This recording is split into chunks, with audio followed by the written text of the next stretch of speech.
بسم الله الرحمن الرحيم. الحمد لله والصلاة والسلام على رسول الله وعلى آله وصحبه ومن والاه. خۆشەویستان، مەرج نییە هەموو کاتێ ئینسان خۆی ڕاستەوخۆ بتوانێت خێر بکە. هەندێک خێر هەیە بە ناڕاستەوخۆ ئەکرێ ئینسانەکە دەسی لە خێرەکەیە ئەبێ بەقەدەر ئەوەی کە بەخشیوێتی خێرێگە. بۆیە لە بابەتی ئەمڕۆیە باسێکی دالەکەین. ئەو دالە ناکە خەڵک بەدوایە ڕاکە و دالی دکتۆرا و دالی ڤیتامین دینی ئەمە دالێکە پێوترێ ئەدال على خەیر کەفاعلیه. پێغەمبەری خوا صلی الله علیه وسلم فەرمێ ئەوەی کە دەستگیرۆیی کەسێ بکا بۆ خێر وەکو بکەرەکەی وایە. چەند خۆشە تەنها دەسێ لە خێرا هەبێ، تەنها پشکێکی خێر بکەیتە ناو بابەتەکەوە، بەشدار بی لەگەڵیا و شەریک بی لەگەڵ کابرایە. بۆیە بزانی ئەمە لە چیەوە هاتووە. جارێکیان کابرایەگە بۆ لای پێغەمبەری خوا صلی الله علیه وسلم ئەفەرمێ یا رسول الله، من ڕێبوارێکم پێویستم بە سواریە، پێویستە کات بارێک هەبێ بمبات و نەقڵم کا. پێغەمبەری خوا صلی الله علیه وسلم فەرمێ ما عندي، فەرمێ هیچ شتێک نابم بەخوا. زۆر ناڕەحەتە پێغەمبەری خوا صلی الله علیه وسلم تەکلیفی لێ بکرێ و شتێکی پێ نەکرێ.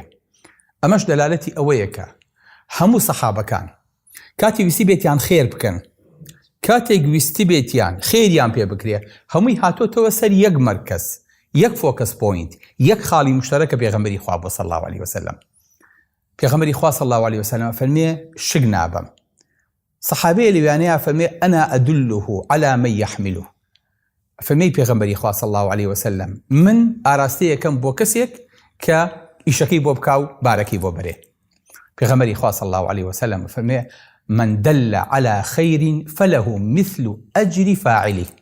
فەرمێ هەر کەسێ خێرێ بکە بەقەدەر ئەوە خێرێگات ئەو کەسش کە خێرەکەی پێ نیشان داوە. واتە خۆشەویستەکەم، مەرج نییە هەموو دەوڵەمەندێ بتوانێت خێر بکاوە خێر بدۆزێتەوە.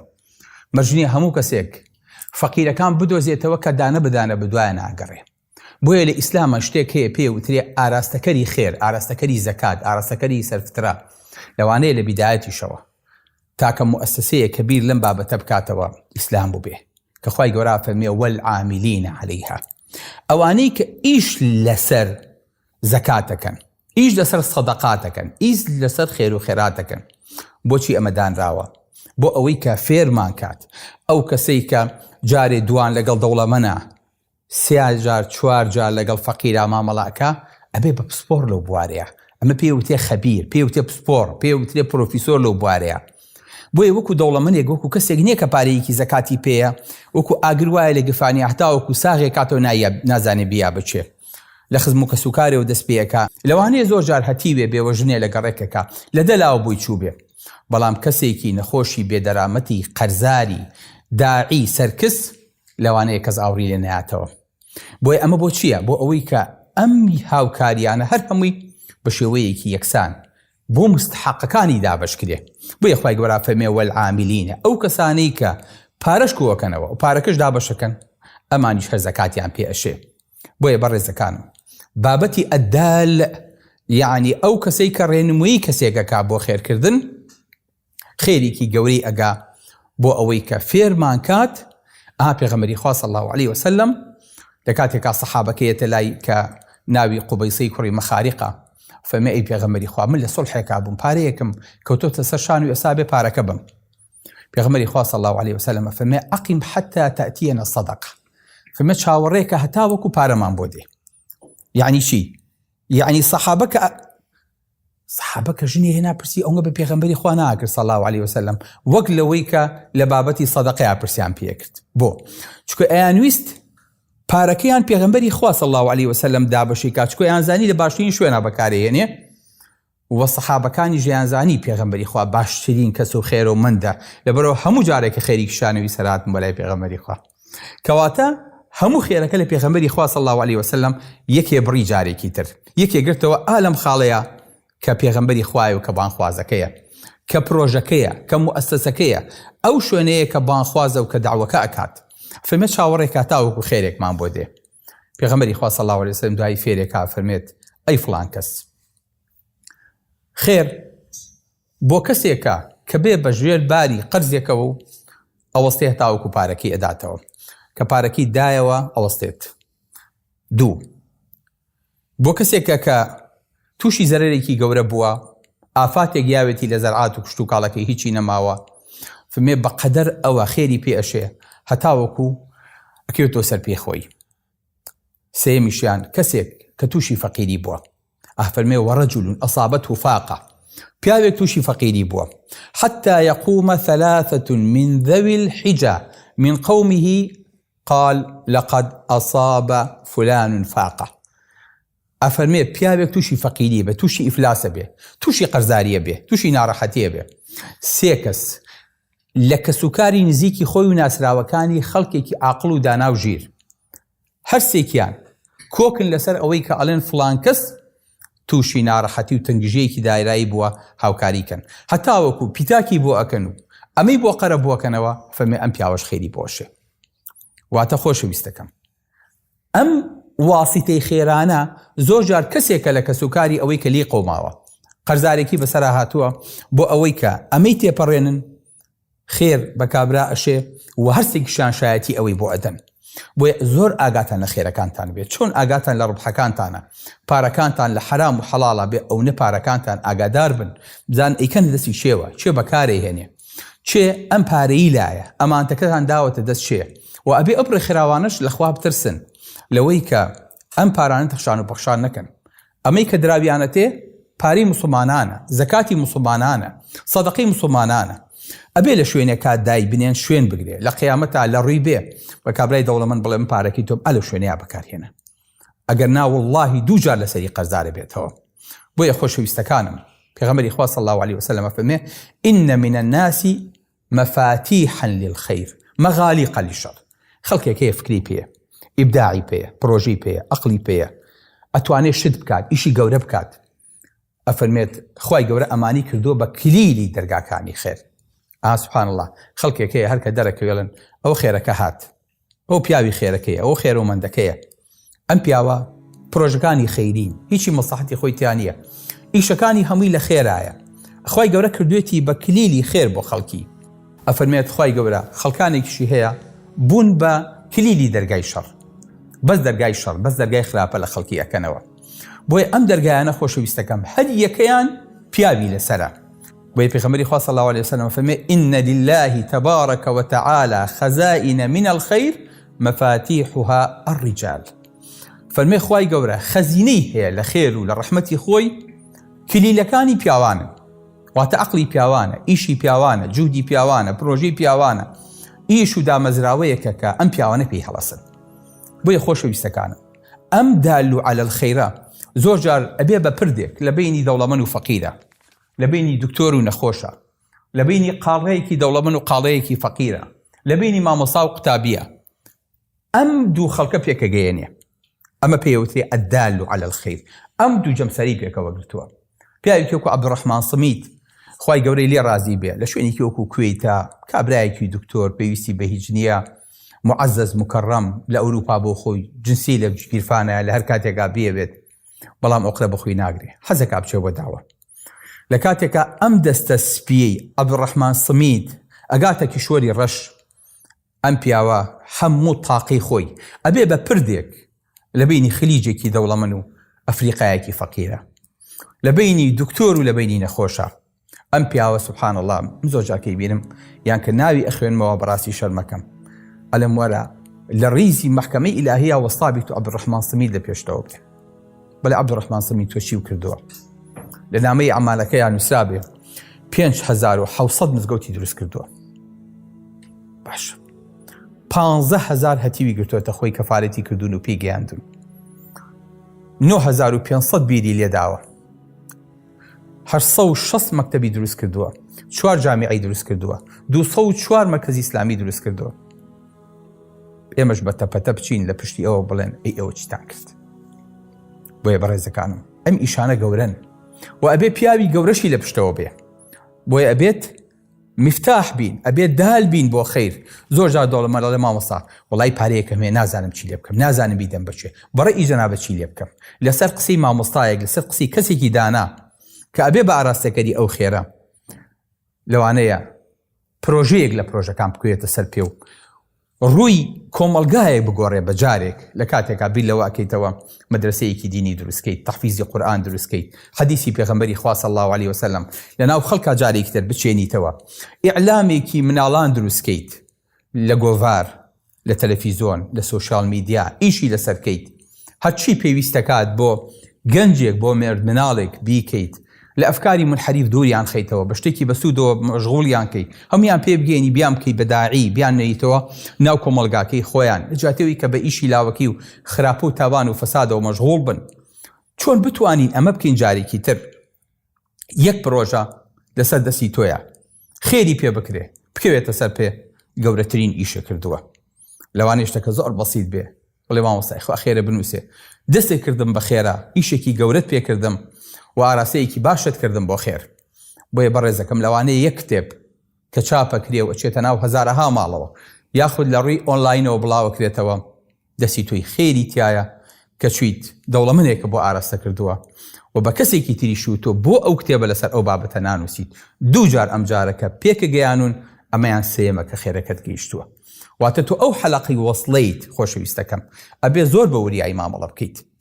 بۆیە هەموو ئەوەی کە ئینسان لە دەستی دێ زۆر جار پاری نییە، توانێ ئەمە پاری بێ، ئەمە زەخیری بێ. زۆر جا ئینسانە چێتە قیامەتەوە هیچ پشکی نییە لەوەی کە هەیە. خوای گەورە چێوێکی پیشانە یاد ئەفەرمێ خوایە ئەم چێوە هیچەیە، فەرمێ هی تۆیە، ئەڵێ خوایە من ئەم خێرم نەکردووە. ئەفەرمێت تۆ بەشدار بووی لەو خێرەیە و ئاراستی ئەو خێرت کرد بێ بەشمان نەکردی و لە خێری کابراشمان کەم نەکردەوە. سبحان الله وتعاونوا على البر والتقوى. ئەها ئەبێ ئەم پیاوانەمان ئەم جۆرە پیاوانە بن کە خاوەنی ئەم دەستە سپیانن بۆ ئەم شوێنە ڕەشانە، بۆ ئەم کشوەرە ڕەشانە، ئەبێ لەو شوێنانەیە بن کە پێغەمبەری خوا صلی الله عليه وسلم فەرمێ إن من الناس مفاتيح لذكر الله إذا رؤوا ذكر الله. فەرمێ هەندێ پیاو هەیە کلیلن بۆ بیرخستنەوەی خوای گەورە، هەر کە خەڵکیان بینی ئیتر واز لە دۆلار و پارە و دنیا و هەموو شتێکی خۆیانێن ڕووەکەنە مامۆستا، ئەڵێن تخوا مامۆستا چی بکەین باش، تۆ نەسیحەتێکی خێرماکە، فرسەتێکی باشەوە نییە. بۆیە بەڕێزەکانم جارێکیان پێغەمبەری خوا صلی الله عليه وسلم لەگەڵ کۆمەڵێک سەحابیا دانیشتووە، جەریر بۆمانە جێڕێتەوە، فەرمێت کۆمەڵە سەحابی پێغەمبەری خوا هاتن صلی الله عليه وسلم، هەمیان مجاهید بوون، فەرمێ جلێکی پواو چڵکن برسی قش هەڵواوی خۆیان کرد بە مزگەوتە، شمشێرەکانیان حتا شێلانی پێوە نەبوو پێوەی کەن، هاو بەدەستیانەوە بوو. فەرمێ پێغەمبەری خوا صلی الله عليه وسلم تەوا بێتاقەت بوو، تەواو ناڕەحەتی پێوە دیار بوو، حتا ئەوەی کە فەقیدەکەی پێوە بینین فەرمی بیلال بانگ بە بانگ، الله فەرمێت بیلال بانگیە. پێغەمبەری خوا نوێژی کرد و دەستی کرد بە خوتبەدان، داوای هاوکاری کرد بۆ ئامانە، فەرمی ئەمانە پێویستیان بە هاوکاریە، چیان بۆ کۆکەنەوە؟ فەرمێ پیاوێک هاو بە دەرهەمێک، پیاوێک هاو بە خورمایەک، پیاوێک هاو بە جلوبەرگێک، هەر یەکە شتێکی هێنا. فەرمی حتا وەکو ئیتر هیچ نەما. پێغەمبەری خوا صلی الله عليه وسلم فەرمی وەلەو بشقی تەمرە، ڕەحمەتی خواتان لەبێ ئەگەر دەنکە خورمایەکیش بێ بیەن. فەرمی پێغەمبەری خوا لەم کاتەیە کە ئیتر هات چۆڕەیەکەی بوو، ئاخر و ئۆخرەکەی بوو، چاوەڕێ بوو خەڵک دەنکە خورمایە بێنێ، پیاوێک هاو سینێکی پێ عەجیزەت عەن حیملیها، بۆیە ناژی یەک دوو کەس هاوکاریان کردو خورماکەیان هێنایە پێشەوە، ئیتر کە پێغەمبەری خوا ئەمەی بینی صلی الله عليه وسلم ڕووی کرایەوە، الله ئەمە خیتامە میسکەکەیە. ئەفەرمێ خەڵک کە ئەمەی بینی ئەم پیاوە ئەم بەرچینە خورما گەورەی هێنا، ئەیتر خەڵک دەستی کرد بە حەچی چاکە بوو، حەچی دەستی کرد لە ماڵەوە هێنای، لە جلوبەرگ و لە خواردن و لەوەی کە ئەمانە پێویستیان پێیەتی. پێغەمبەری خوا صلی الله عليه وسلم فەرمووی من سن في الإسلام سنة حسنة فله أجرها. الله تۆ زۆر جار ئیشێکەکەی کارێکی حەزناکی خەڵکی تر چاو لە تۆ بکە، بەڵام پێغەمبەری خوا صلی الله عليه وسلم فەرمێ من سن في الإسلام سنة حسنة. تۆ کارێکی خێرت کردوێتەوە، نانەوایەکت بۆ خێر کردوێتەوە، خەڵک سەمونخانەیە دوای تۆ بۆ خێرەکاتەوە، هەر خێری توی توایە، چکە چاوی لە تۆ کردووە لە کاتێکا خێرەکەی کردووە، تۆ دال و عەلا خەیرەکە بوویت. بۆیە بەڕێزەکانم چەند خۆشەویستەکەنە ئەلەم شوێنە گەورەیە ئێمە ئیشێکمان هەبێ بە ناوی پیتاک بۆ قوتابی، بە تایبەتی ئەوانەی کە لە بواری حجرە و بواری شەریعەیە خوێن، ئەوانەی کە لە بواری طبیە خوێن، ئەوانەی کە لە دەروی شارەکان وێن ئیمکانیاتیان نیە. چەند خۆشەویست ساکەنا پرۆژەیەکمان هەبێ بەس بۆ حیجابی ئافرەتەکان کە حیجابیان کرد لە لەشکێک و نیقابێک و جلێکی پۆشتە و عەبایەکەوە بۆیان بکڕین هەتاوەکو ئەخیر چیان پێویستە کات. چەند خۆشە کەفاڵەتی کۆمەڵە داعیکێنی و نەیاڵین پێویستیان بە هیچ بێ. چەند خۆشە بەسەر ئەو مزگەوتانی کوردستانە بگەڕین کە نە مەلایان هەیە نە مزگەوتیان هەیە نە کەسێکیان هەیە فێریان کە نە کەسێک هەیە مامۆستا بگەێنێ. هەفتانە و مانگانە و هەموو جمعەکان مامۆستایەکە بێ بەسەریانە بگەڕێ یاخود دەوێت نیشتەجێکەین و مزگەوتێکی بۆ بکەینەوە ماڵەکەشی لەوێیانەیە بێ. چەند خۆشە عەقڵمان بۆ ئەمانە بچێت. بەڵێ مزگەوت گۆرەیە خۆشەویستەکەم بەڵام دڵنیاتانەکەم ئاوەدانی مزگەوت بە مامۆستاکەیەوێتی نەک مزگەوتێ بکەیت و بەجێ بێڵیت کەس نەبێت فێری خەڵکەکەی بکە. بۆیە مەفروزە هەمومان لەم بابەتەیە بەشدار بین. ئەوەی کە ئێستاکەنە ئەمڕۆ شەڕی پێکرێ شەڕی چەک نییە باوەڕم پێ بکەن شەڕی ئەعلامە. گەنجە سەرەکە لە سۆشیال میدیایەکەوە دانیشتووە یەکە جورئەتی نییە جوێن بە ئیسلام بە قسەیە بکە هەڕەشەیە بکە هێرشێ بکات. ئەم بە منوتە ناکرێ ئەمە بەو گەنجە ئەکرێ بەس بەخوا لەوانەیە دینارێ لە گیرفانیانە بێ بەخوا لەوانەیە پارەی ئینتەرنێتەکەی پێ نەبێ. چەند خۆشە دەستمان بگاتە هەموو ئەمانە هەوڵیان بۆ بین عادی بزانین چێ ئەوەنگە جزء قورئان لە بەرەکات ئەوەنگە حەدیسی پێغەمبەری خوا لە بەرەکات صلی الله علیه وسلم ئەوەنگە چالاکی و ئەکتیڤیتی هەیە لێ ئەعلامە ئەینێرین بۆ ئەمرا ئەمساڵ خزمەتێک یەکەین هاوکاریەک یەکەین. چەند خۆشە پرۆژەیەکمان هەبێ بۆ خستنە سەر ئیش بۆ گەنجان بۆ زەواجی گەنجەکانمان خۆشەویستەکانمان ئەتوانین بڵێ ئەتوانین بەڵام ئەمە تەنها عەقڵێک و لێبڕانێکی بێت تەنها خەڵکێکێوێت بێت ئەم لحمەیە دروستکات ئەم حەلەقەی وەستە و ئەم بۆندە بێ بۆ ئەوەی کە جارێکی تر ئاراستەی خێرەکانمان بەرەو خێرتر بەرین بەرەو چاکتر بەرین. خێرەکانمان یەک بەدە نەبێ بەڵکو خێرمان یەک بە حوسەتیش قبوڵمان نییە بەڵکو زیاتر و زیاتر بێ. خێریش هەتاوەکو جێ بگرێ بەرەکەت و فەڕی زیاترە. بۆیە بێ خێر و بەرەکەت بێ خێر و بێر بێ. ئەمەش بە چێیەکرێ بە تۆ یەک کە دینارێ لە گیرفانتانیە کە توانات نییە بەڵام ئەقلت ئیشەکاوە توانیت ئاراستی هەموو ئەو خێرانە بکەیت بە هەردوو ئاراستەکەیە هەم هی دەوڵەمەنەکە هەم هی ئەو کەسێک کە توانای هەیە و ئەتوانێت بجوڵێت داوەکەی ئاراستەکەی دواتر ئەم دوانە پێکەوە گرێ بیت تۆ لە خێری هەمووی هەربژداریت هەموو خێرەکەشی تۆیە و لە قیامەتیشا هەمووی بە باڵای تۆ ئەبڕێ.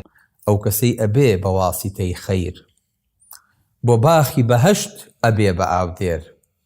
بەهەشت قۆناغی پیاوی سەخیە بەخیل لە سایەی تووبا بەریە. ئەوی ئەی بەخشێ مایی نەجاتە هەرچی مایەوە ماڵی میراتە. کەوا بوو ئەبێ پایە بڵندان پارە ببەخشن بە مستەمەندان. لەگەڵ چێ خواردت چایەکی تاڵی خیانەت مەکە بەسەر و ماڵی. الله لەگەڵ چێ خواردت چایەکی تاڵی خیانەت مەکە بەسەر و ماڵی. خۆت ناحەز مەکە لەکن تەڵەبکار حیساب بە دینار بەخشین بە خەروار. یعنی چی؟